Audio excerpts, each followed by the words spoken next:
1 наурыз алғыс айту күні мерекесіне орай Маңғыстау облысы полиция департаментінде өткізілген іс-шараға ішкі істер органдарының зейнеткері Оңайбек Нұрасылұлы, Маңғыстау облысының ардагерлер кеңесінің мүшесі Фатима Михаиловна және де облыстық аналар кеңесінің төрайымы Амангүл Абдиғали қызы қатысып, өз сөздерінде полиция қызметкерлерінің еңбектері үшін алғыстарын білдірді.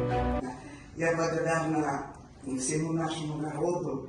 Когда-то я давно приехала, я уже 46 лет здесь живу.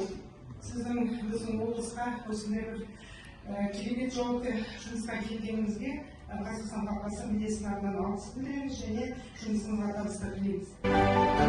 Бүгінгі атаулы мерекеде Маңғыстау облысы полиция департаментінің бастығы полиция генерал-майоры Дүйсенбаев Аян Сәбитұлы жас ұрпаққа үлгісін көрсетіп келе жатқан ардагерлерге, сонымен қатар ішкі істер органдарының қызметкерлеріне адал қызметі мен еңбектері үшін және де Маңғыстау халқына алғысын білдірді.